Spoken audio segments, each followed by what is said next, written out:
Hey everybody, thanks for joining us for a very special episode of the Cheerful Ghost Roundtable. The Cheerful Ghost Roundtable is an open discussion with people from the Cheerful Ghost community about awesome stuff in video games, brought to you by cheerfulghost.com.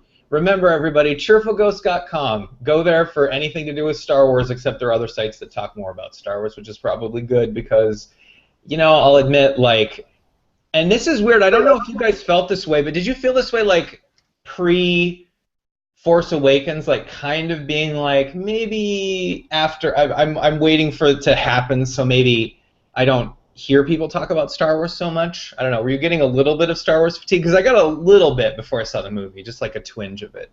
Not really. I didn't start hyping myself up until like 3 days before, so I didn't get that.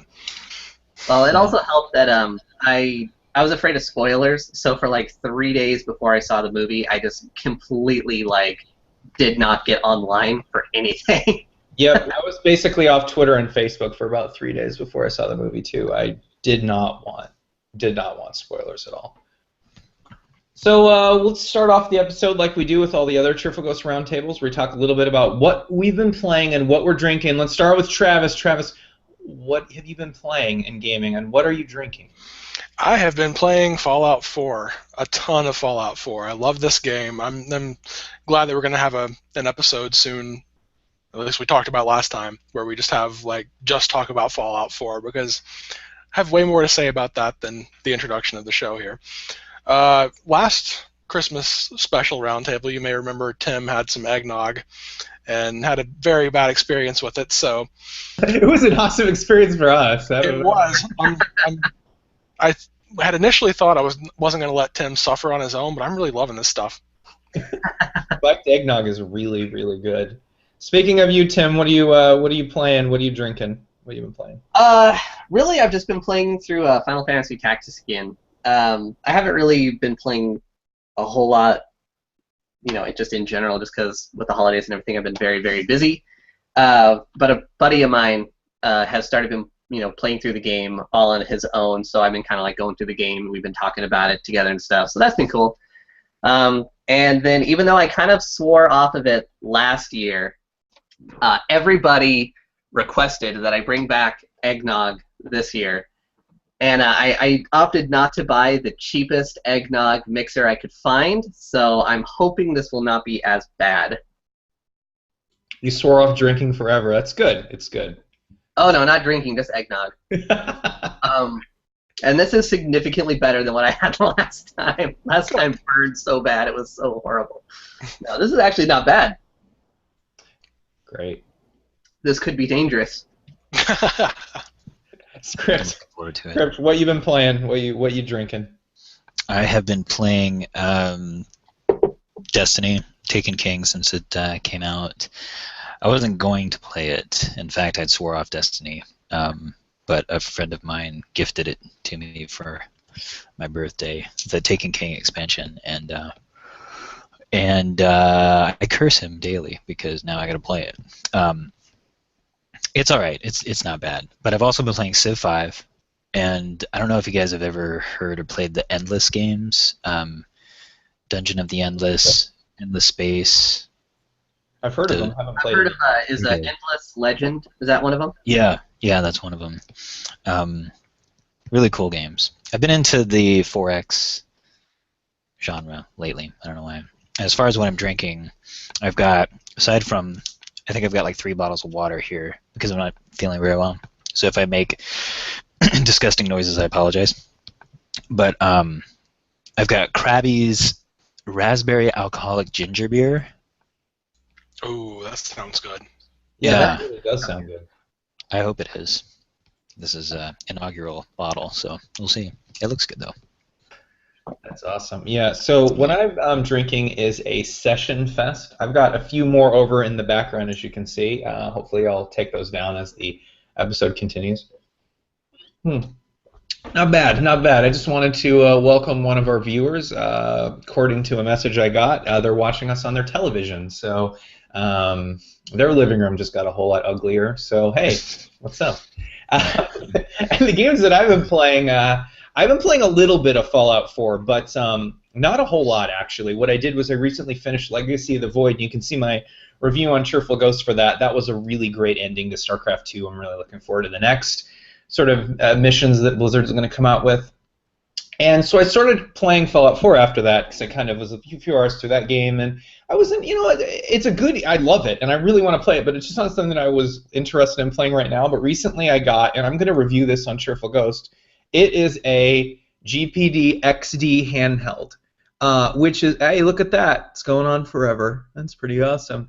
And the GPD XD is basically an Android handheld. You can play Android games on it and emulated games on it as well. So it's got like an SD card in the back, a little HDMI. You can plug, you can charge it back up and everything like that, headphones adapter. Because I really wanted to play these old Game Boy games that I have that you can no longer save anymore. And I've honestly just been playing old Super Nintendo games that I have. That I have actually up there on my shelf, and I recently started playing Secret of Mana again, and I'm basically almost all the way to the end of that game, and I've just been playing it. One of the cool things about having a handheld is you can play games anywhere, so that's actually really nice. Like watching TV, don't really want to watch it, don't have to come into here, play Fallout 4, you can just play it on that. And this, the GPD-XD actually can run a version of Moonlight, which can stream games off my PC directly to it. And since the GPD also has these little analog nubs here, as you can see, they're actual analog nubs, you can actually do like, you can sort of control it like you would just sort of an Xbox 360 controller, which is really, really cool. I was streaming Shovel Knight to there. I downloaded the Android Underground store, which they have like free games, so I downloaded DuckTales Remastered, and that works with the controller on there. So you can actually play Android games on it as well. So there's quite a bit of games, not just emulation, and I really have been enjoying that a lot. I think that's really cool. I love it. I think it's a great handheld. And of course, Hearthstone. I don't know when I'm ever going to not play Hearthstone, but I love it. I just unlocked the 3rd tier of League of Explorers, and that was really great. I actually haven't played through it yet. I'm saving it for Christmas, kind of giving myself like a Christmas present with that. That'll be really great. So that's kind of what I've been playing. That's what I'm drinking. And we're going to head right into the main event, which is us discussing Star Wars The Force Awakens.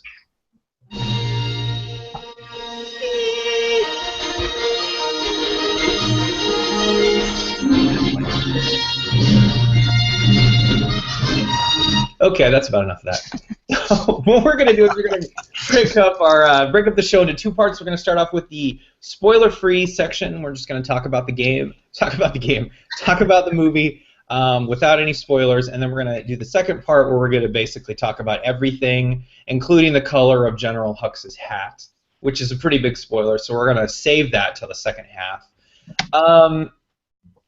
So we all saw the movie. Let's talk a little bit about where we saw it, who we were with, and just kind of our initial thoughts about the film. Just kind of like our initial gut reaction, like how was the experience sitting in the seat, and what do we think coming out of it? Travis, what do you got? It was amazing. It was absolutely amazing. I saw it the first time. I'm not even going to talk about the second time because it was rough. But the first time, it sounded rough. You need to talk about that because I murdered everyone. I will mention that. But yeah, the first time was in a really nice theater with you buy your tickets early and pick your seats. It's got nice cushy chairs, and it was opening weekend. It was Saturday night, so the people who were there wanted to see it as soon as possible. It was a good crowd. The second time, I saw it at a kind of cheaper local theater. It was a $6 ticket, so that kind of tells you about how good the theater was. But squeaky seats all around. There was a kid about 2 rows back to the left of me who was constantly asking, "Who's that? What just happened? What is that?" And then 2 rows behind me and to the right, there was an older lady who was asking those exact same questions. And it was pretty rough. Like the entire movie, I was just seething. But I still got to see it again, so that was awesome. I think you mentioned one in the text you sent us immediately after yours. Is that the kid asked, "Who's that?" when Luke Skywalker was on the screen? And I think my response to that is that children's parents should be arrested because what? You don't know what the hell? Oh, okay, yeah, that sounds like a crime to me, basically. All right, I got a got a question from someone, or a comment from Adam. He said, Star Wars feels it was great to see Star Wars rather than Poodoo. You know, Yes. I totally agree. I totally agree.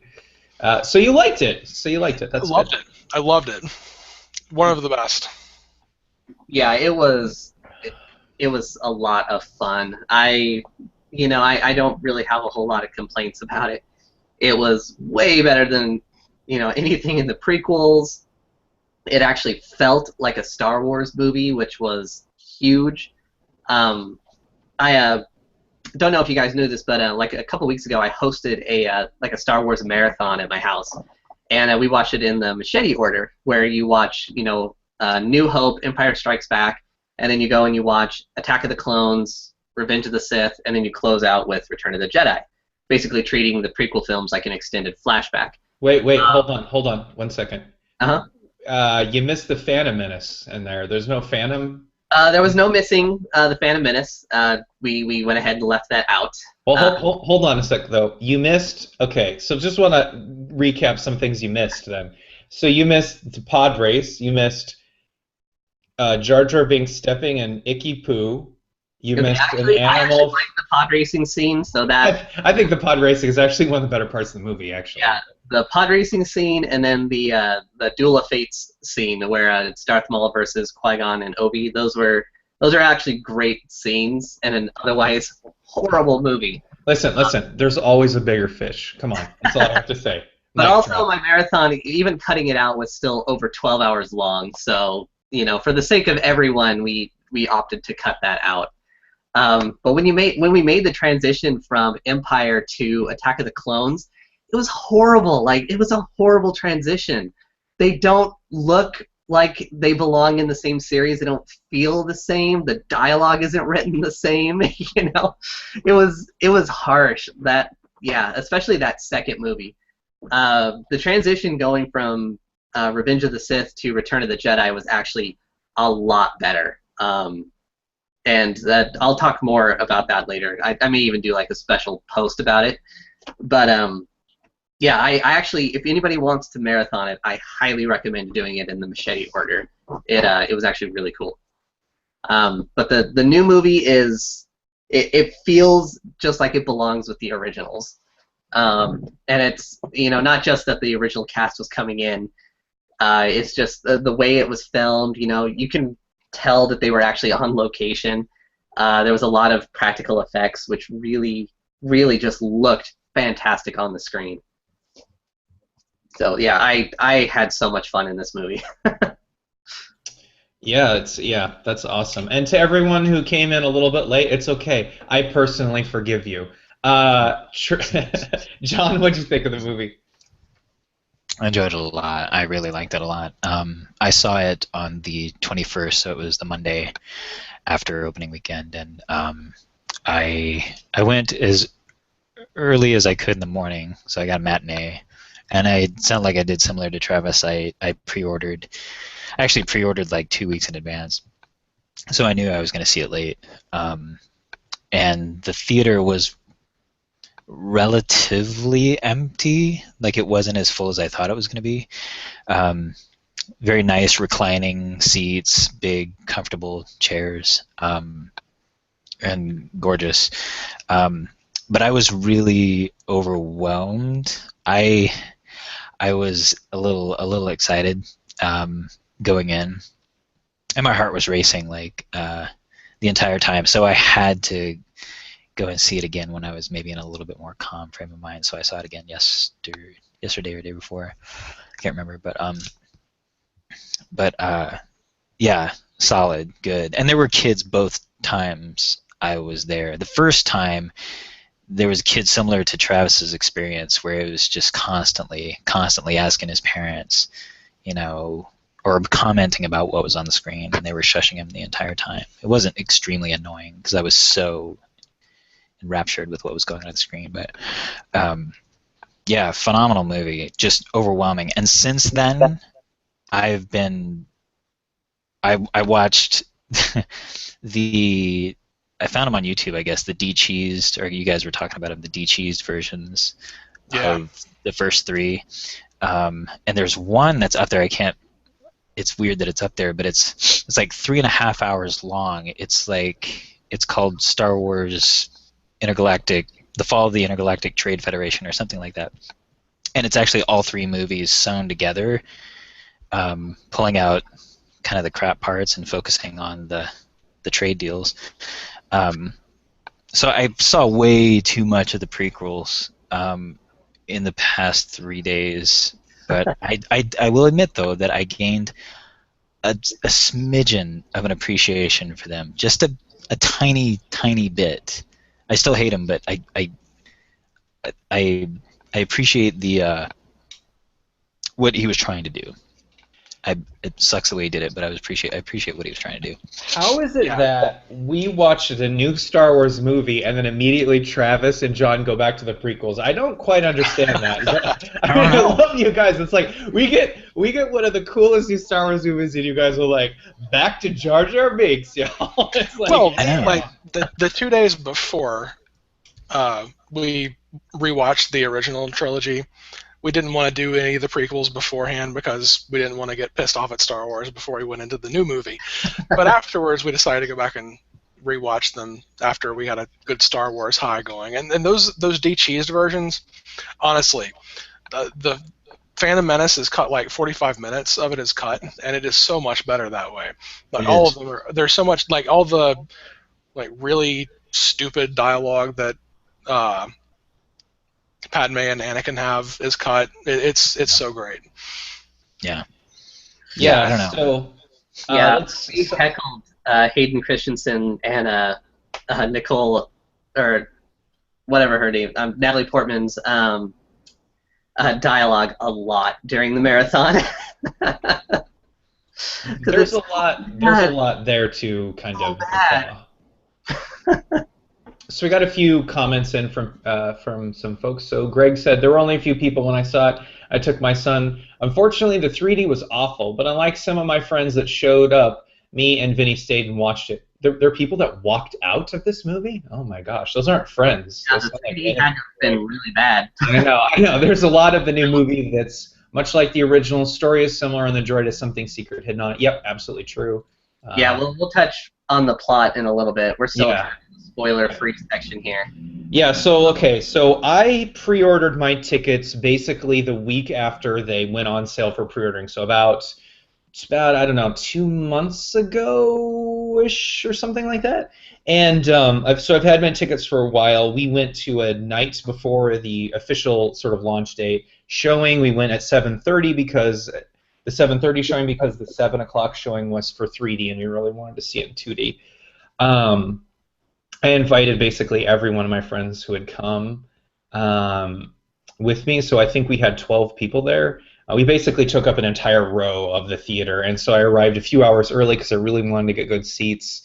We got good seats, and it was basically it was one of those really great movie experiences because everyone there is a fan, and everyone there really wants to have a great movie watching experience, and they're not there to ask stupid questions or annoy everyone to death or turn on their cell phone or be a general, pain in the ass or whatever. So unlike Travis's second viewing, it was great, and people clapped at the times. You saw a character on screen, you saw something that you loved from the originals, you see something funny, people laughed.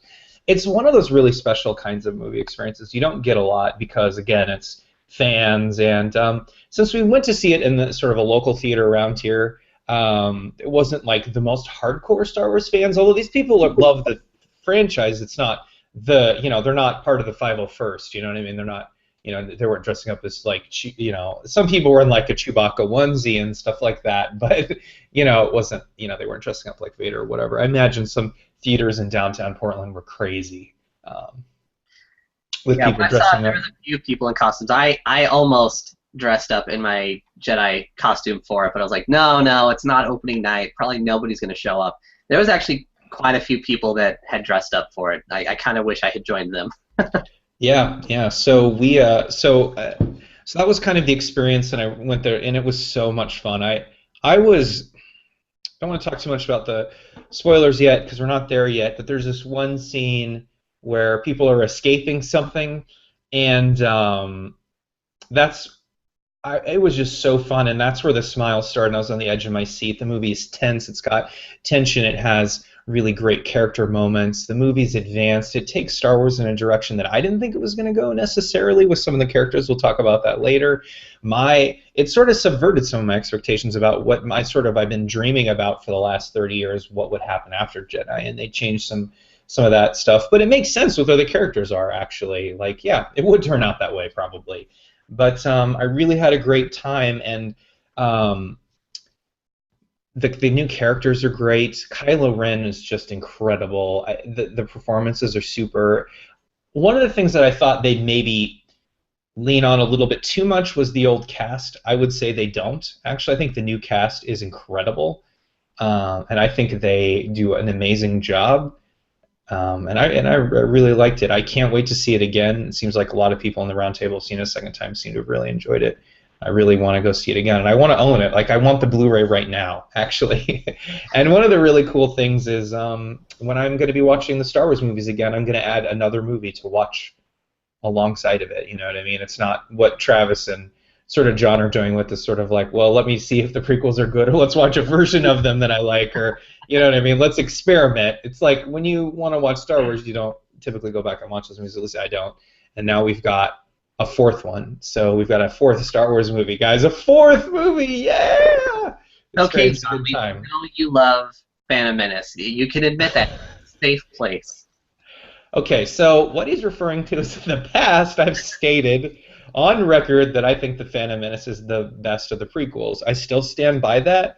However, like you, I need to go back. I'm not a huge fan of the prequels, to be honest. I'm not, and so I need to go back and watch them again. I might change that in the future, but that's what he's referring to. So Force Awakens had a lot to live up to and a lot of expectations to meet with fans. It also had to sort of breathe new life in the franchise and atone for a few hurt feelings of fans. I guess that's a really light way of saying it. So do you guys think this happened? Do you think they did that? Yeah. Yeah, I think definitely. They did a good job. Yes. All right. As far as you're asking whether or not they did something that would satiate the heart. Yeah, dude. Because after the Phantom Menace, people were writing songs about George Lucas raping their childhood. I don't agree with that perspective, but that existed. Like Red Letter Media, which is they do Half in the Bag. They did the Phantom Menace reviews. They did. They do like what's their Best of the Worst? Like they've sort of like built their media empire on Phantom Menace despising it. You know what I mean? So. It's kind of funny. Their review picking apart the prequel movies are as long, if not longer, than the prequel movies themselves. I would say the Phantom Menace reviews for me and the prequel reviews that they did, the Plinkett ones, are more interesting than those movies are for me. Yeah. They definitely are. Yeah. Like for me, like that's I love watching those a few times a year. I think they're just so much fun. But and it's funny because they did a recent review of it. Jack, Rich, and Mike reviewed it, and they liked it. They liked the movie. They thought it was really good. So, if those guys like it, then it might be all right. So, I'm just gonna think that let's just go straight into spoilers because we're kind of dancing around some stuff. Is that all right with you all? You want to move into spoilers now? Yes. Yeah. You're officially entering the spoilers section. All right. So, I'm not seeing the movie. All right. They're out now. Spoilers are starting now.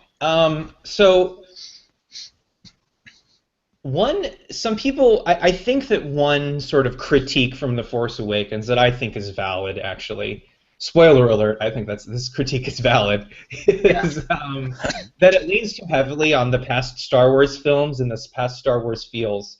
Do we think, what do you guys think about this, and maybe were there some aspects of the movie where you thought, okay, well, that was definitely... I mean, they definitely pulled large, chunks of the plot from A New Hope to put into this movie. There's a lot of parallels. You've got the hero on the desert planet. You've got the sort of the mentor figure Well, the movie's basically a recreation of Yeah, New Hope, right? basically almost a rehashing of the first movie in a way without actually rebooting it. So I mean, I've seen a lot of people complain about that, and I can kind of understand that. But I don't know. I thought they did a really good job of it. You know, I don't know. Just the way they did it, it made it so it seemed, you know, kind of fun and like a throwback rather than just really the plot. You know. Yeah, I don't have any problems with it at all. I think that part of it is paying an homage to the originals. Part of it is probably trying to bring people into the fold and say, hey, this is what we're doing now. We're kind of ignoring the past three movies and we're going back to the core. But I also think there's a big thing in Star Wars about repeating themes, and it is repeating a lot of the stuff from Episode 4, but kind of twisting it in different ways. And I've seen one theory that I like about Episode 5 or Episode next one 8. That's going to be kind of a retelling of Empire in reverse, where we know that Kylo's going off to train now. And that, like Luke... What? Yeah. We didn't say spoilers for Episode 8. Just kidding. Nah. Go ahead. Yeah, like, Luke in Empire, he has to end his training early to go fight his nemesis, and maybe Kylo will have to end his training early to go fight the light side. I kind of like... Dude, that would be badass as hell if that happened. I like that idea. That would be great. And if they are doing that, then the parallels to Episode 4 make a lot more sense. But anyway, overall, I liked them. I didn't have any problem with them. And they did too. Like for us and for people that are very in tune with Star Wars and probably watch it on a regular basis, going back to an Episode 4 format is probably boring, maybe a little boring. But for all intents and purposes, it's been what, 30 years since the original trilogy. I mean, that's a long time, 30 years. And so for them to reintroduce a origin on a desert planet and a fancy pilot and a freaking Death Star and that whole progression, it was really, really obvious, but not. I don't think it was really detrimental to the film. I don't know. Yeah, I can understand why some people are tired of it, but me too. I think Episode 8 will be. I know that most people think it's going to be, or it could be a mirror of Empire, but I think it's going to be completely different, a completely different format altogether. I think Episode 8 will have beats to the original. I think it'll have nods, but I don't think that it, or to other films, but I don't. But I agree.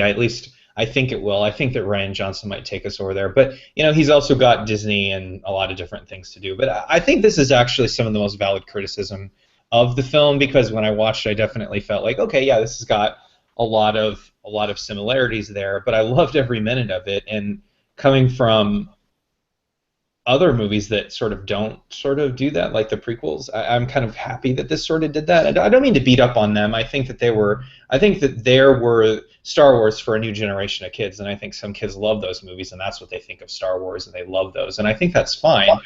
Not for me specifically, but I think that like, for instance, one element that I thought was just hilarious is you're going to build another Death Star, just one more? Because the other two that blew up that were, like, really expensive. And they had this scene where they, like, show that, it's like, this is the old Death Star, and here's the new one. It's like, it's the size of a planet. And I'm like, I thought, okay, well, you build planet-sized Death Star, okay, so you're going to, like, at least it's going to stick around. No. It's the same. It's like, hey guys, remember when you built a Death Star? How we kind of built the other one that you could blow it up kind of easy? Yeah, it just doesn't matter. We'll be fine. How do you protect a Death Star? Well, a shield. Did that work in the past? No. Oh, it's like, it's hilarious. It's like, when is the New Order gonna stop making Death Stars for people to blow up. You think that they spent like 20 years on these Death Stars that they, that they'd like learn, but apparently they don't. And so that's the part that I thought was hilarious. It's like maybe they're gonna stop. Well, the thing about the Star Killer Base or whatever it is, the Death Star version 3.0. Yeah, exactly. It served its purpose, right? I mean, they had to have something significant enough because the goal of the plot was to wipe out the Republic, basically. So going forward, at least as far as a tangible thing, the New Republic doesn't exist. They've been wiped out. So now that we don't have a Death Star, a Star Killer Base, whatever, are they going to focus on just the Resistance and the New Order and that's it, or are they going to try to rebuild the New Republic, or are they going to, what is that going to entail? And is the Resistance significantly underpowered now because they've lost all their support from the New Republic? I mean, what do they do? Where do they go from there strategically? And that's a good question. I think what they were trying to do with this movie is, because after Jedi, the rebels kick the Empire right straight in the nuts, and they're definitely kind of on top after that. And I think what happened now is that you've got the New Order kind of coming back, and you've got the Resistance, and you've also got the Republic at the same time, and they don't really talk too much about how that works. In fact, you don't really sort of know how the New Order works from the Empire and what their goals are. I heard there's a director's cut version where it sort of talks more about that, but this one was set up more for action movie pacing, which I think it worked. But I think there are a lot of questions about that, and I think one of the things that they were trying to do in this movie was get the New Order and the Resistance on the same playing field, right? So you blow up the Republic, and basically you make the good guys basically scrappy again instead of part of a bunch of systems that have a huge sort of fleet or whatever, because it ups the stakes quite a bit. I think that Star Wars is better when the heroes aren't on top, right? That they're struggling. At least when Lawrence Kasdan's talking about how Lawrence Kasdan wrote the script for Force Awakens with J.J. Abrams, and one of the things he talks about when he writes a script is that he takes main characters, he puts them up a tree, and you start throwing rocks at them because that makes a really interesting movie. Well, I think you could do that a lot easier when you'd have a way when the Resistance is scrappy and small. So, but I think that's a good question about how they're sort of doing it. But I kind of figured that they needed to clear something. But I think you're right about the Death Star or the Star Killer Base, which was you need to do something, and this is Star Warsy, so let's do this thing again. But the new sort of threat's going to be something more than just blowing up Death Stars again. Hopefully. Yeah, I mean, I guess considering how much this movie had to accomplish, they decided to kind of stick with a familiar, kind of end goal so that they could focus more on laying the groundwork for all the Star Wars movies that are coming out from here on out. They had to basically reintroduce us to the world. They had to introduce some new characters who can kind of, the torch can be passed to carry on the series from here on out. They had to lay a lot of groundwork, so maybe by kind of relying on a familiar storyline, it kind of helped them focus on other stuff. Right, because I think you're right. I don't think the story's about blowing up the Star Killer Base. I think it's about Kylo Ren and Han Solo and Rey and Finn, and I think it's about them. I think that the Death Star is just kind of a thing. You know what I mean? I don't think it's kind of like a vehicle for the characters. And since we're starting to talk about characters, Greg had characters up in the tree. Exactly, right. You're putting them up in the tree and you're throwing rocks at them. So Greg had some really good points that'll sort of segue us in. He said that I imagine Episode 8 will see that Kylo Ren was hurt during the explosion of the planet. I think you're absolutely right. I imagine he was rescued. I think you're also right on that one. Or at least I hope he was. He's badass. One of my favorite characters. Yeah, he's not like Darth Maul. Please don't kill him in this movie. I imagine he was rescued, but he's going to end up needing to be in a suit like Darth Vader. Oh, that's interesting. Maybe so. So he'll have a reason to use the voice box. That's just a thought. That's interesting. And then he said they left see There's him also- injured. Chewie shot him in the side. Like throughout the fight, he kept like favoring his side and hitting it to try and like rage out, like during his fight.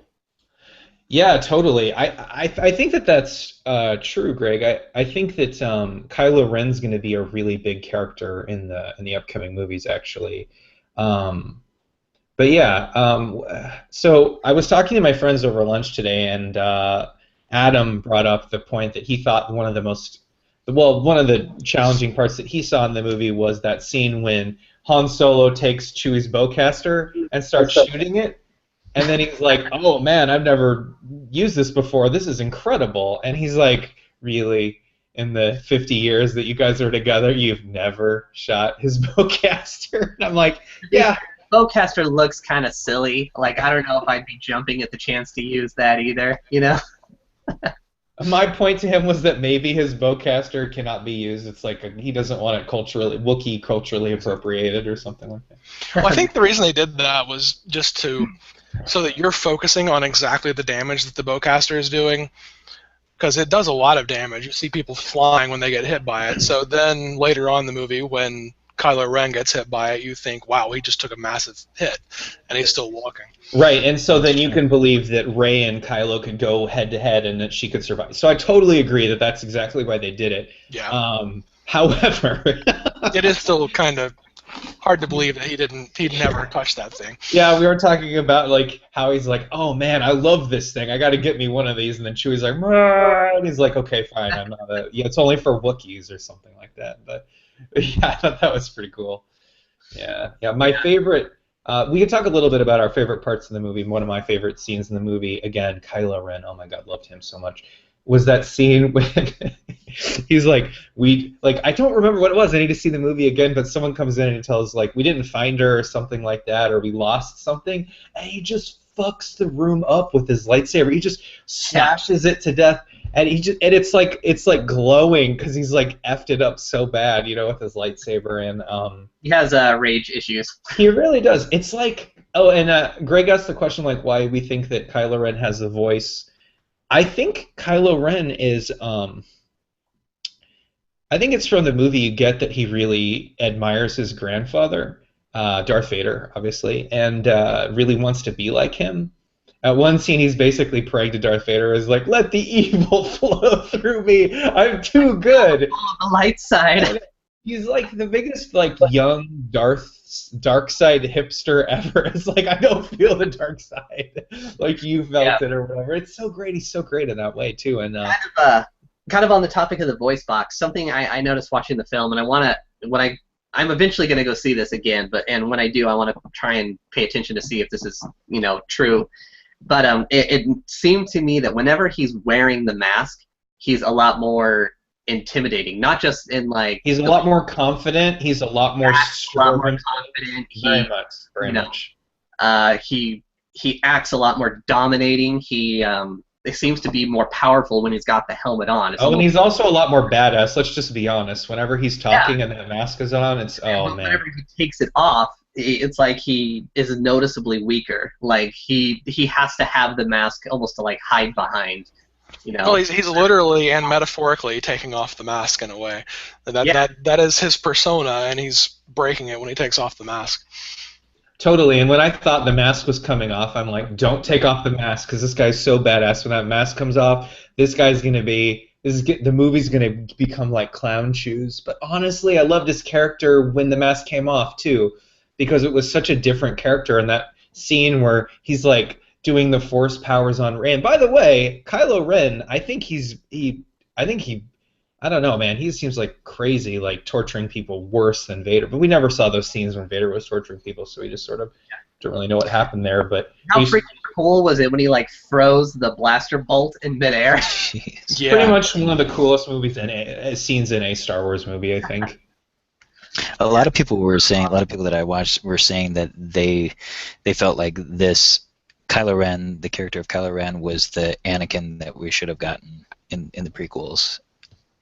And if you think about it that way, it's totally... Well, yeah, I think you're right. I mean, I think it shows that, like, okay, so in the prequels you've got Anakin Skywalker becoming Darth Vader, and that was that turn didn't really convince me, frankly. It's like I just didn't get that. But in this movie, like, you see his character embrace the dark side by killing his dad, and that scene is so amazing when like Han Solo's walking in the catwalk and he's like, Ben, and it's like, oh my God, like he's his real name, and that's when he brings it off. And when he says his name, when he said his name, and when Han started walking to the catwalk, I'm like, oh, he's dead. I knew when I saw that happen, I'm like, oh, they're gonna kill him off, and they yeah.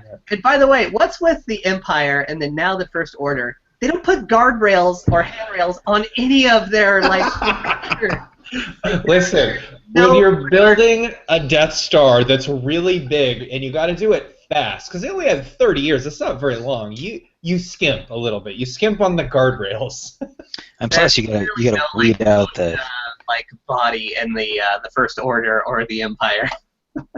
And plus, you have to weed out the chaff, right? I mean, you have to. It's like if you can't keep your balance walking across a catwalk, then we don't really want you in the First Order, kind of thing. Yeah, you shouldn't have graduated Stormtrooper. Oh, so speaking of Stormtroopers, don't matter. But as long as you can walk across this platform, you're in. So this movie actually answers some questions more than it begs a lot of questions. There's a ton like. Well, we'll talk about those later, but one of the questions that it answers is how stormtroopers can do what they do. I kind of liked that they talked about that they're stolen from birth, they're sort of brainwashed to be kind of like walking robots, and that for whatever reason, Finn was able to choose something different. And I thought that opening scene with Kylo Ren coming off the ship, and then there's effing up the not Tatooine planet that looks just like Tatooine. What is it? I forget what the name of it. What is it called? Jakku, right? Yeah, absolutely right. Not Tatooine, right? The name of the planet. You can tell that one of the stormtroopers is acting really different. Then he gets the blood smeared on his helmet, so you can tell him from all the other ones. It's great storytelling, and then he just chooses different, which I think is really kind of neat. Actually, I like that quite a bit. So let's talk about more of the new cast. So John Boyega played Finn. What do we think about him? Did we think he sort of...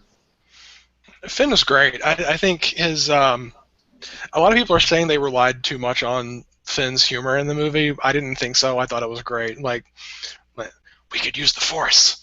That was amazing. And that's not how that works. When he was trying to convince BB-8 to give the base's location, and BB-8 was just kept trying to make the decision. I thought Finn's humor was great. Star Wars needs the humor. I think Force Awakens had more humor than most, but so people actually said that they thought that they relied too much on humor for this movie. Like, yeah, it was so effective. Did they say it was bad? Because the jokes killed in the they theater. Were amazing. That I saw. Yeah, they were great. Everybody laughed or gave a positive response to the jokes. Like all the jokes they put in there like landed really well. I mean, I guess Star Wars fans who have been complaining for the past 20 years needed to find something to complain about. It's too funny. This isn't a comedy.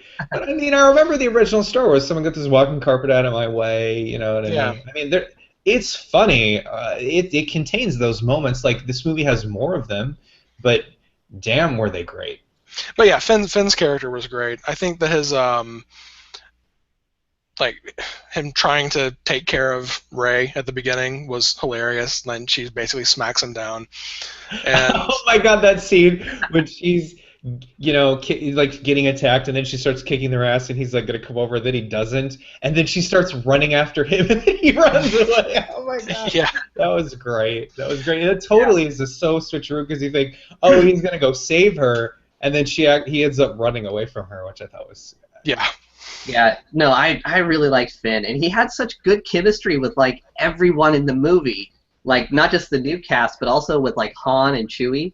I thought he was really good, and I enjoyed pretty much every scene he was in. Yeah, I thought he was a big deal. So yeah, Mr. Big Deal. Okay, so we got a few more comments. So what do you think of the female that was much like Kylo Ren?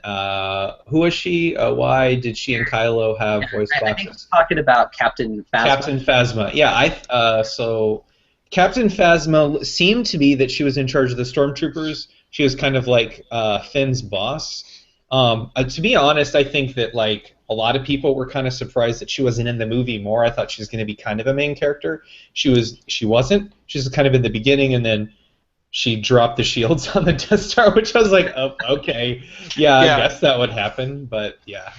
Yeah, from what I've been reading online, I guess she is going to have a much bigger role in the next couple movies. Because, yeah, she was barely in this one, which is too bad because I'm a big fan of Gwendolyn Christie, the girl who played her. She's Brienne on Game of Thrones, and she's fantastic in that. So. Yeah, I thought Captain Phasma was great in the movie. I just wanted a little bit more of her. And I think that there were two characters that I probably wanted a little bit more from, too. Phasma, who, again, she was great. And then, okay, who is that Han Solo guy that wasn't really in the movie? God, what was his name again? Poe. Poe. Him. Yeah, he was great. I wanted more of that guy, because when he was giving lip to Kylo Ren, I'm like, yeah, badass. So which one of us talks first? Yeah, that was great. That was great. No, Poe was great too. I could have, he should have been in there a little bit more. So hopefully we'll see him get a bigger role going on, going forward. Okay, so the biggest spoiler in the movie was that Han Solo died, which we talked about. So, all right. So we all know that, like, back in Return of the Jedi, Harrison Ford, who's the actor that plays Han Solo and Indiana Jones and the President and Air Force One, and then a bunch of other movies. He also had the one-armed man kill his wife in some movie that was really great. He originally wanted to die in Return of the Jedi. He wanted George Lucas to kill him. George Lucas decided against it. Kind of glad that didn't happen. Kind of glad we didn't see that happen in Jedi. And it seems like he got his wish. He got his death wish, literally, which I'm glad they saved it for this movie because it was so effective. It was so great. I know people are really bummed, but honestly, I thought it was one of the most powerful moments in cinema that I've seen in a long time. And it was so effective. It's like, on one hand, because one of my biggest complaints about Marvel films, I think, is that they don't have very much, there are no stakes in the world, and that none of the characters are really on the line. They don't, because nobody, like, are you going to kill Captain America? You going to end that franchise? You're probably not. You know what I mean? But like, people in Star Wars movies, they die. Like, when's Luke going, guys? We don't know. You know what I mean? But I thought that was really powerful. I wanted to talk about that a little bit, what we thought about that. I also thought it really made Kylo Ren's character more believable. It was that sort of turn we never got from Darth Vader, you know what I mean? It's sort of kind of that's possible. You could actually do that. You could see a character make that jump there.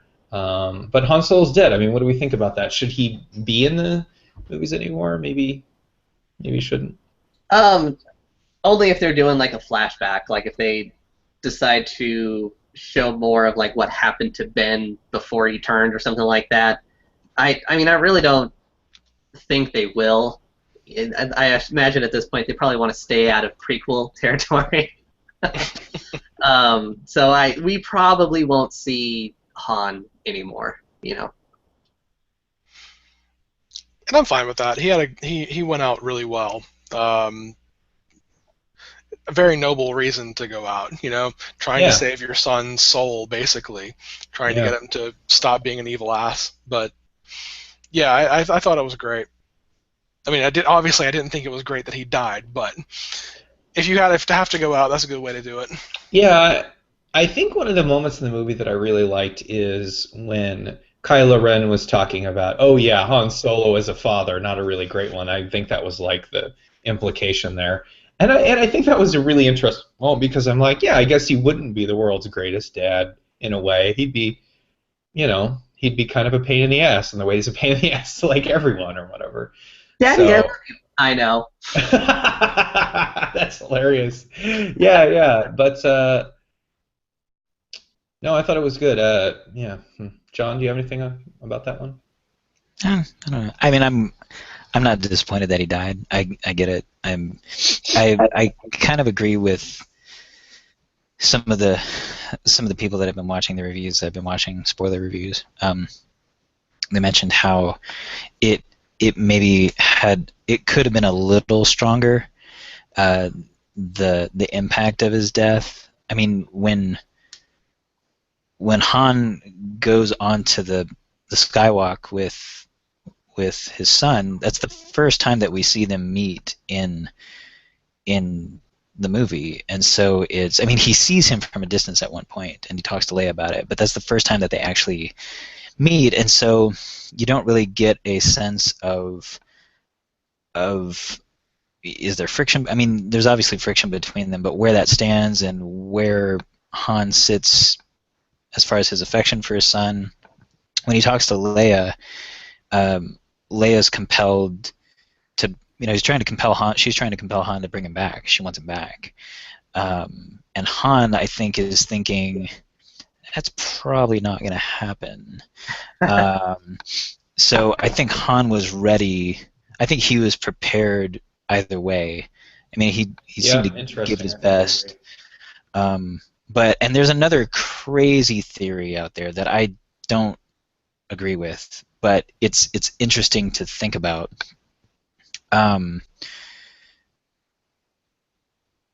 If Han may have killed himself, because of the way that we see the lightsaber blade, the hilt pointing. I mean, it's perpendicular. The way that he's got it laid out, it's perpendicular, and we see it. The last time we see it, it looks like they're kind of struggling over it, or the grip is tightening. And what I mean, again, it's a really weird theory, but what if Han knew that the only way to really save his son was to kill himself and not really have that way Han's death wouldn't necessarily be on Ben's hands, but he would still be dead, and so he would still have a chance to survive whatever Snoke was going to throw at him.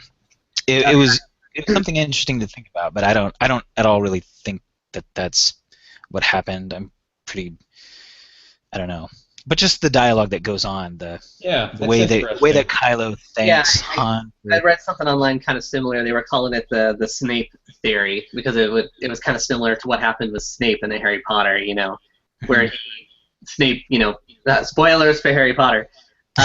Snape kills Dumbledore. You son of a bitch! I haven't read that. I'm just kidding. His place with Voldemort, So I saw that too. I don't think it's gonna go that way. Right. I wouldn't put it past them to have like a redemption arc for Kylo just because of the way they talked about it in the first one. Sure. But I kind of hope they don't. I hope that was like his turning point, and he just goes full evil, like from here on out. And so like the next trilogy is not just about the heroes kind of coming into their place, but we see Kylo like rise up to become just like this dominating, villain in the series. I think that's what they're setting him up for, because in this movie he kind of screws up a lot. He's unsure of himself. He's not terribly effective. He's definitely the baddest ass on the block, but then again, it's just normal people and then someone with some force power, you know what I mean? With anyone with a moderate amount of force power is going to be more badass than most people. But yeah, I think in the next few movies he's going to be set up to be a badass from hell, which is going to be incredible. Got a question in here from Greg. Do you think that they'll explain why Kylo went to the dark side? I thought maybe they'll do that in a prequel, but perhaps it'll just be a flashback. So I don't think Star Wars does flashbacks, but I think they might explore his character more, and they might explore what tempted him to join the dark side. I think that's pretty much all we're going to get, though, because I think that if you look at the original trilogy, which was the biggest template for these films, that explaining less is better, I would say, because it allows your mind to do a lot of the work. And so I think that in the original trilogy, you had Darth Vader already just kind of being a badass. So I think you're going to kind of see that. They might explore his character a bit more in terms of maybe why he turned, but I don't think you're going to see the turn exactly. Because I think that would just be giving it. They might explain it. Like Darth Vader gets more explanation of his character through the different films, Right. but Empire you're is still never getting a definitely a lot about ton. him. But I think they'll give you just enough so that it makes sense, but no more really. Because, like you said, the one thing that The Force Awakens gets right that the prequels didn't is that less explanation is often a good thing. Right. They just have Kylo Ren turning because again, that story of how Kylo Ren turned, it'd be really hard to tell. Not that you couldn't do it, but it's more interesting with him in the mask as a newbie, frankly, in this movie. Like, I think that's a much more interesting story. Adam mentioned Force Ghost Han, basically what we were talking about Han being dead. I don't think we're going to see that. That would be awesome. I think Harrison Ford is officially out of Star Wars. And if he came back, I would be very, very surprised. Well, it may be a casting error, but a Disney casting call apparently has him as a returning actor for the next movie. What? Weird. But it might be an error. Or it could have been to throw that out just so that people didn't. Oh, right. Oh, yeah. Next movie before this one came out. Now that everybody knows, they may correct that. Or that's a good point. Yeah. Because I would imagine Harrison is done with Star Wars now. Yeah. But, honestly, I kind of want Episode 8 to... Sorry, I've had a few beers. I kind of want I'm feeling really good, for what it's worth. I kind of hope that Episode 8 is really... Kind of, if you're going to focus on sort of some of the old characters, it's going to be probably General Leia is going to be... And she's a general now. Yay, she got that promotion. That's amazing to see. You're going to have General Leia. You're going to have Chewie, because I guess they live 50 billion years or whatever. So anyone can put on that Wookiee mask, so that'll be great. And then Luke is going to be in the next one. So let's talk a little bit about that last scene. So basically, magically, they found that map to wherever Luke was. So the question that I had about the island that Luke is on, okay, where's the bathroom? It's a small island. Like, you basically... You spend like 30 seconds and you walk and you're on the other side, right? Like, there's no house there. There's when she an walked ocean. up the roof, he was like standing next to a big rock. Like, maybe that's what he was doing right there. He was zip up. So that's why he turned around and looked at Ray. He's like, "Do you mind?" Exactly. He's just basically, he had to pinch it off, and that's why he was really confused when she came on. But, like, he's on a teeny baby island. Like, there's no X-wing. There's no like signature X-wing there. I didn't see that. And does he just like curl up in a ball on the grass? I don't. Yeah. Where is he? They said he was looking for the first Jedi temple. Mm-hmm. So I know they basically wiped out the previous extended universe, which had, I think, the first Jedi homeworld was Tython, I think. I don't know. I didn't read that book.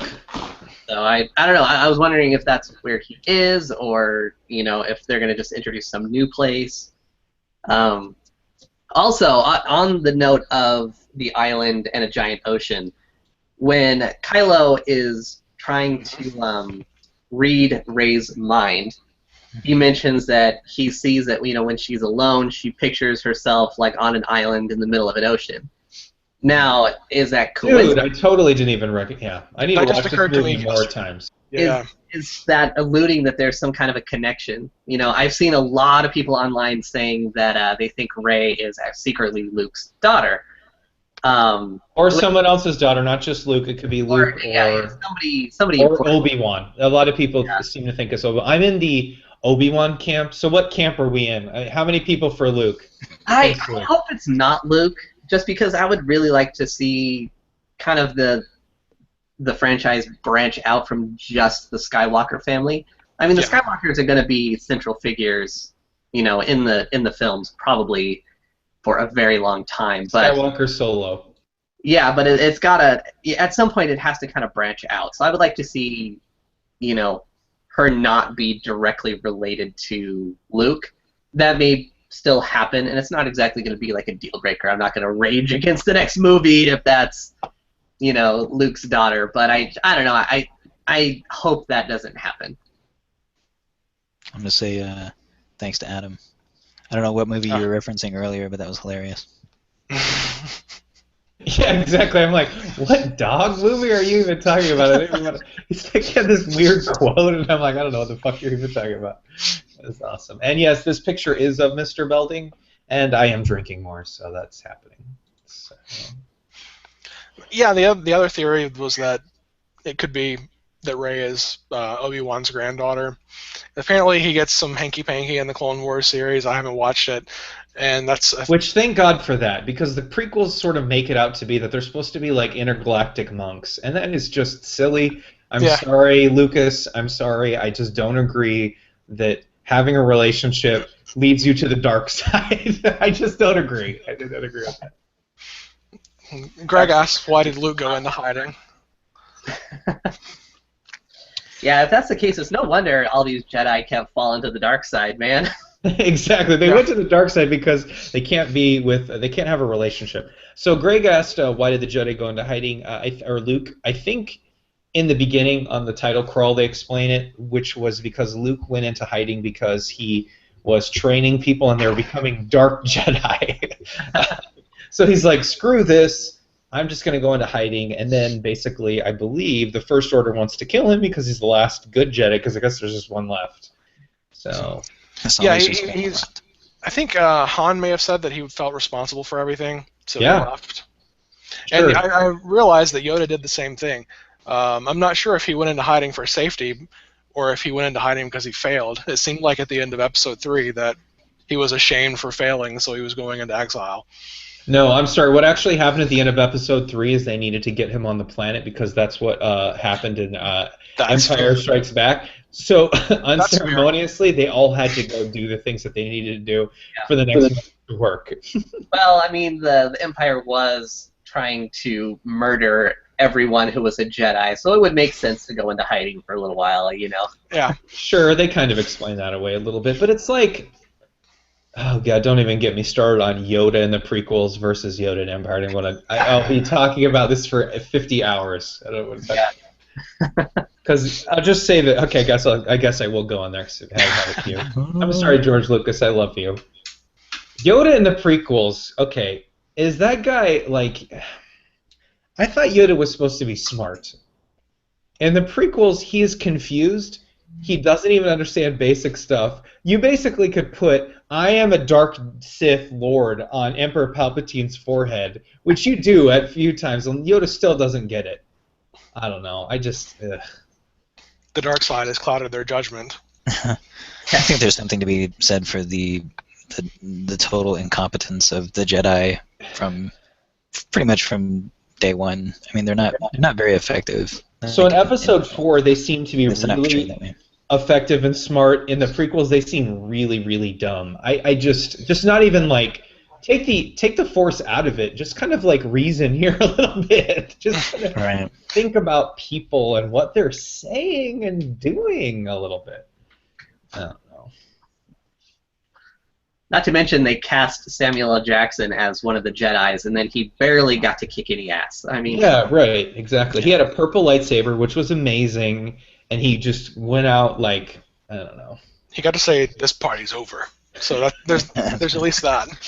I really wanted to say there are too many goddamn Sith on this capital or something like that.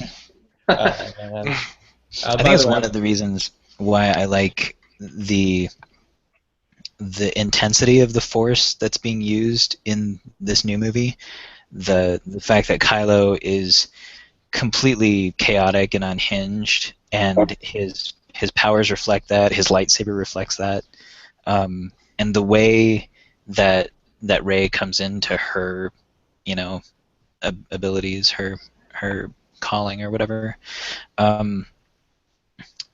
It seems to be heavy doses of the Force, and I kind of like that.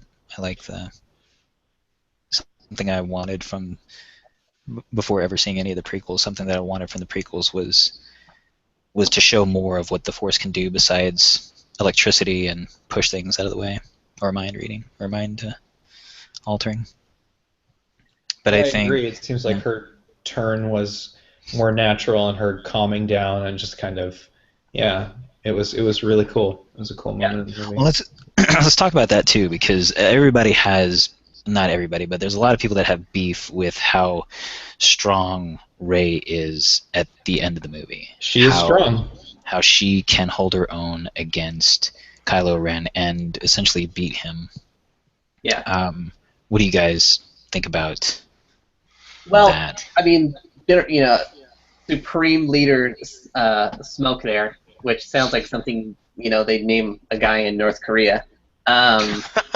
He says that, there's been an awakening, which makes me wonder if there's something happened to the Force itself that is... Yeah, I got up from the nap, basically. The 30-year nap where Disney couldn't sell action figures. Yeah. So maybe that has something to do with why she's coming into it so fast. And then also, they made it pretty clear that Rey is very strong in the Force, naturally. And then, in the first movie, Obi-Wan, when he's teaching Luke how to use the lightsaber on the Millennium Falcon, Luke asks, can the Force control your actions? And Obi-Wan says, to an extent, but it can also, obey your command.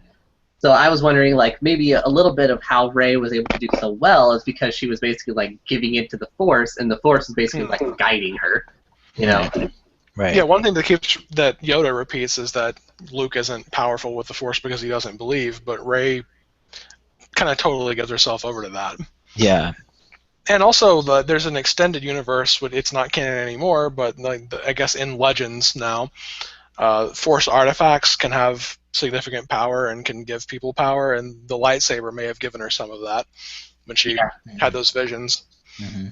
One thing to also remember too is that in the original New Hope, Obi-Wan talks to Luke for a couple hours on the Millennium Falcon, and then he blows up the Death Star, right? So I think it's established that for people using the Force pretty well, pretty quick. Exactly. If it's the will of the Force or whatever, that it seems like you can do really amazing things. And really, Luke was only trained by Yoda for a couple weeks, really. I don't know how long that was. It seemed like a couple weeks. And he came out of it he got his ass handed to him by Darth Vader, but he did okay.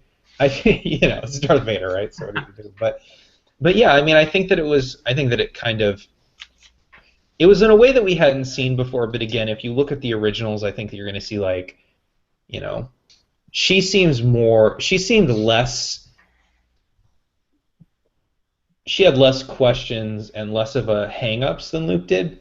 Right. So I could see where maybe, and some people think that the way that flashback scene happens, that she was actually trained. She might have been trained as a little kid. Possibly. It's possible that very young Rey was trained and she kind of doesn't remember much of it anymore, or something like that.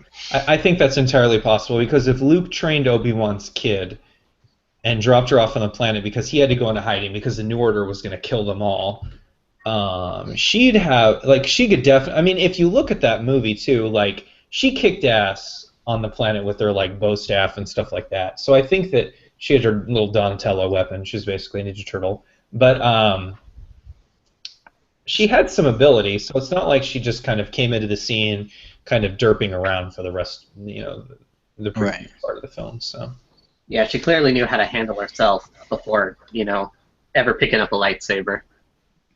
And I like that you mentioned that, Tim, the idea of the Force actively awakening. That I haven't heard very many people talk about something like that. Instead of the Jedi awakening, it's the Force that's actually awakening, and that would have some heavy implications on how it, the Force is basically saying it's time to get real, you guys. We're gonna amp it up.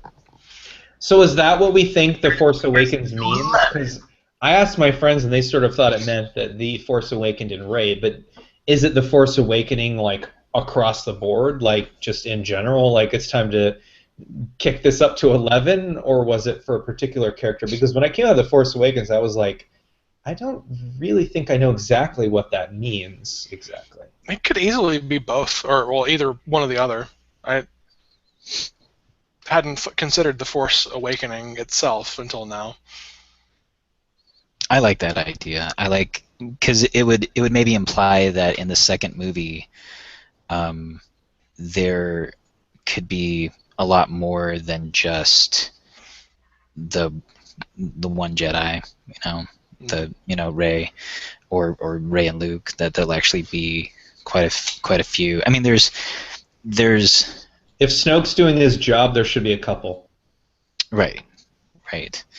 But the way that they are playing up the other characters' abilities, like Poe's piloting abilities, are second to none, and I'd like to think that is Force influenced. Well, I actually have.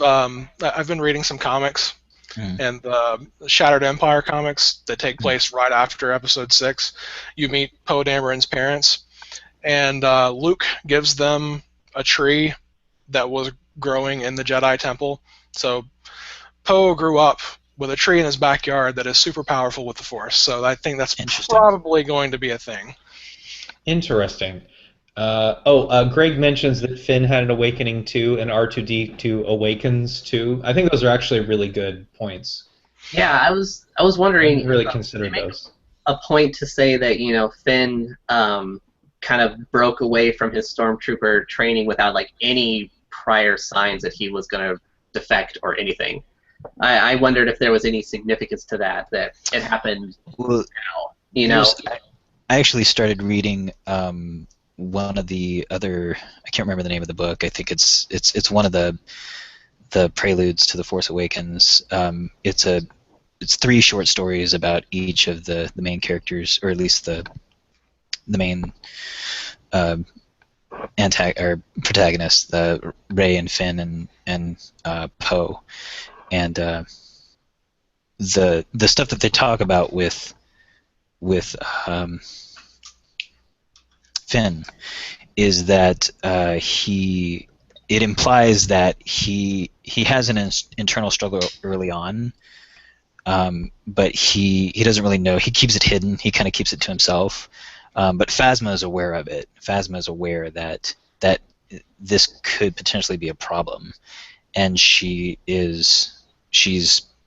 tests him, and I've heard other people say too that his outing to Jakku when they wipe out the village was supposed to be his first outing, but it's really just his first real offense on a live battlefield. He'd actually had, at least in the book, he had another mission prior to that where he kind of fucked things up. But still, they make him seem like he is the exemplary stormtrooper. Like nobody can touch him. Like he is possibly even better than Phasma herself. So he's again, like with Poe and Finn and Rey, they're just exceptionally good at what they do. So do you think that they're setting up these characters then to be Force trained by Luke, and then maybe they'll go up head to head against, I don't know, Snoke's folk? Maybe like Snoke's, because like they're not just going against. Whatever? Yeah, because they've got the Knights of Ren to deal with. I mean, we've only met one, and he was kind of badass. So yeah. So what are the other ones like? Yeah, exactly. How are they going to fare against a whole squad of fucking murder knights? At the end of it, Snoke's like, I guess he's like, okay, bring him back. We need to finish his training. He's like face palming, hard on that, which makes sense because, he kind of, he's not exactly as effective in this movie, which I think is going to be great for Episode 8 too, because he's got a lot to make up for. He's got a, you know what I mean, which save a little face there. So. Yeah. Now, was Snoke calling him back to finish his training because he screwed up, or because he finally killed his dad, and that was like his turning point? So now it's time to, both. Yeah, I think it's both. I mean, both. the Death Star blew up and he killed his dad. Like, I don't think Snoke gives a S about Han Solo dying. Starkiller Base, all right? Yeah. He cares about Starkiller Base getting blown up. I don't think he gives a crap about him killing his dad as much as we spent 30 years on this planet that you just got destroyed in like 4 seconds because some resistance fighters were on it for 20 minutes. Well, we're talking about Snoke. Who is Snoke anyway? I mean, it seems like he's too big of an powerful character to have not been around before. Right. Greg's asking if we have any background on Snoke, and I don't know if we do. None that I know of. And I thought Snoke was the weakest, well, for me, part of the movie. It's like, I love the opening shot with him looking like a giant. I'm like, oh, okay, this is weird. We're going to have a Sith Lord who's the size of a mountain. I was like, this kind of reminds me too much of like Thanos from the Marvel movie. Yeah. Big, ominous guy on his chair. But then when it turned out it was just a hologram, I was thinking like, oh great, so it's gonna be like a Wizard of Oz thing, you know? Yeah. He's gonna be 3 inches tall. He's gonna be Yoda size, basically. He's gonna be like a dark side Yoda, you know? Which would be awesome. Which I think is gonna be great. But no, Snoke, it's like they just. I don't want to come down the movie because I loved it, but like Snoke was the part that I really didn't like, because it was like we have like Emperor bad guy, you know what I mean, who basically looks like a CGI, like, I don't know, not a great CGI. I didn't really like his design too much. It looked kind of like halfway between like a Roswell Gray and one of the Dementors from Harry Potter, I guess. I saw some people online nicknamed him Darth Gollum, which I fully support. I think we should just go with that. It's Andy Serkis, so it works. Exactly. Yeah, for sure. Oh yeah, that's funny. Yeah, that's right, Andy Serkis. His voice is great. I just didn't really like the design too much, but and it felt like, if we're gonna pull elements from previous Star Wars movies, let's just, I don't know, that felt like, I don't know, just kind of like a direct Emperor copy. I didn't love his character too much, but I don't know where he fits into the. I heard some people say that Snoke maybe was behind the Emperor or what. Craig said Voldemort. He kind of looks like Voldemort. I kind of see that as like, but that maybe Snoke taught the Emperor. I don't know. Yeah, I read some theories like that he's apparently in old novels. The Emperor had some clones eventually. That maybe he's a clone of the Emperor. Maybe he's a clone taken from Luke's severed hand. Maybe he's Darth Plagueis, the Emperor's old Darth master. Plagueis the Wise, yeah. Which was one of the coolest part in the trilogy, so everyone's hip to that. Yeah. Yeah. And, you know, they say he didn't conquer his own death, but maybe he did actually conquer his own death. So, we know nothing, but I'm assuming they'll explain a little more about him anyway. I think JJ said that it wasn't Darth Plagueis or something. Someone said it wasn't his character, but yeah. Well, then at least they know, so we'll probably find out. Right. Yeah. So,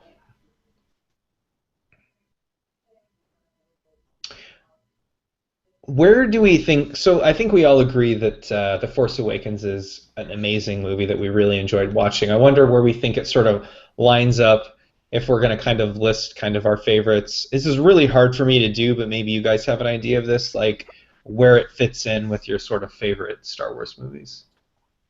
Yeah, I don't know, man. That's hard, because right now, I mean, I'm kind of running on the hype train, because it was really good. It was maybe even better than I was expecting, you know. I ended up really, really liking it, but the originals, you know, have so much nostalgia, and I grew up with them for so long. I don't know, man. That's hard. I would definitely put it on par with the original trilogy, like, you know, that it can hold itself up against those. But I don't know if I would say it's better, or where I would rank it. You know, I don't know. That's hard. I'd probably put it in a tie for second place with A New Hope. So I got Empire, A New Hope, and Force Awakens, then Jedi, then Miles, then Episode 3, 1, and 2. Yeah, I kind of feel the same way. It's really.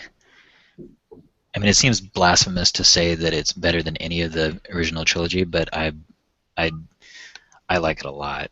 Like I don't know. I mean, it's modern. It is Star Wars. I mean, it feels like Star Wars. So it's not at all, I think, taking away from the original trilogy experiences. So I would definitely, I think I'd put it at a tie for second too, with Empire first, New Hope, and Force Awakens, and then Jedi. That's what I would do. So it's like asking, I mean, I asked this question, but it's really hard for me to answer it because it's like rating. And we're gonna have a kid, but it's like, how do you rate your kids? I guess I would say that there's no better like. It's a Star Wars movie, so I'm gonna watch it as a Star Wars movie, but I don't know how I would rank it because some people are like, "Oh, Empire is better," but I watched A New Hope on Star Wars Day, and that was so great. It's so great. So I don't know. I mean, I sort of think they're all really good, and I even like Empire. I even like Jedi, even though a lot of people really sort of criticize the Care Bears. I'm sorry, the Ewoks part. I think it's influence is showing through in those Ewoks a lot. It's true. It's true. Well, So I don't know. I put it in the same. Well, I can't say that I put it in the same arena as those films because I haven't watched them as many. There's not so much history there, but I imagine that I'm going to put it in the same canon. I'll watch it in the same. So, right. But I sort of kind of put it in the same ballpark as those films. Not quite maybe, but we'll see. But I think it's a strong contender for that. But yeah, it definitely has its weaknesses. There's a lot of, and I understand with making movies, especially when you're trying to make a movie that mimics the original story as much as it did, or at least the formula, that there's going to be contrivances where things have to happen. I mean, otherwise the story doesn't get pushed along. Like the timing of R2 waking up, in Congress with the timing of the events of the movie. Some people are saying that that's why he woke up, because of Ren's appearance on the base. I mean, I think he woke up because Luke did his little Jedi thing and turned it back on. Basically, that's kind of. Well, actually, Abrams was asked that question in an interview and answered it. BB-8 kind of started him waking up. He wasn't in full sleep mode. He was in low power, so he could still hear what was going on around him. That BB-8 bumping into him, asking him for help. He eventually decides that it's time to help them when everything happens. Oh, so I'm sorry, not George Lucas.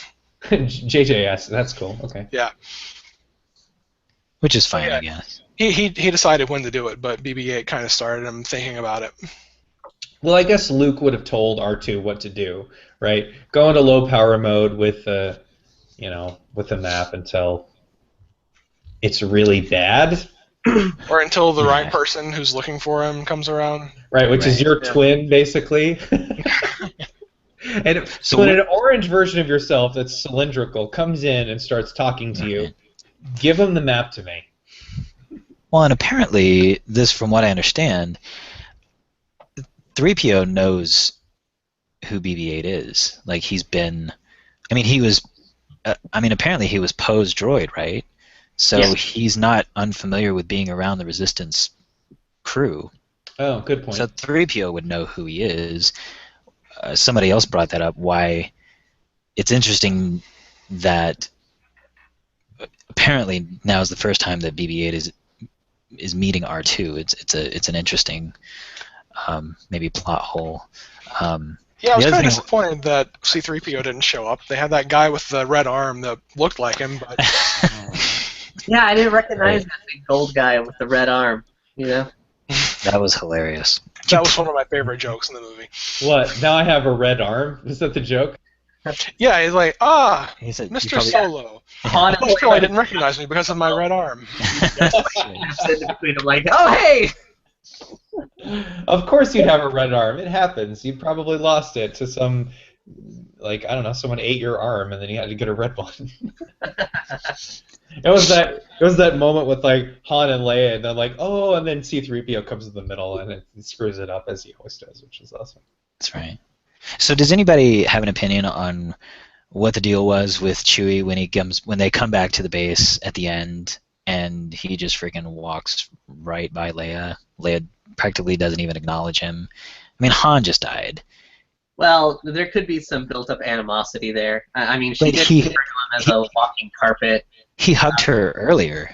Yeah, they seemed really happy to see each other earlier. I think that was a scene. I think that was a symptom of movie-itis, where they wanted to have this really cool scene where everyone's really happy that the Starkiller base is destroyed. That's like 90% of the people, and these two really great characters, Leia and Rey, are having a moment where they're hugging about Han Solo. You know what I mean? So it's this kind of like it's this. They hugged because I don't think they had ever met. They hadn't. Right. Again, that's movie-itis. Should have had Chewie do the big hug, not. Right. Yeah. Well, it's kind of sad. If you go and watch it again, watch Chewie in that scene. It's so sad. He just goes and he like takes a couple steps and then he just stands on the perimeter and he just stands there. You know? I didn't notice that. Shit about Chewbacca. Like they didn't give him a medal in the first movie, and now they're not giving him a hug at the end of this one. Now they're like, I think boo-hoo. I think Your it life was debt is Travis. complete. It's like you call someone a walking carpet and they hate you for life. I guess. Right. Poor Chewie. Yeah. I think this was Chewie's best movie, by the way. He was great in this movie. He was fantastic.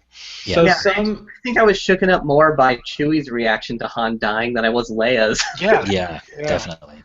Chewie definitely showed some rage because after Han dies, he's like, "Fuck you!" He like, and it's crazy because Han dies, he murders so many stormtroopers. He's like, "Oh wow, Chewie, you're a great shot when you're pissed."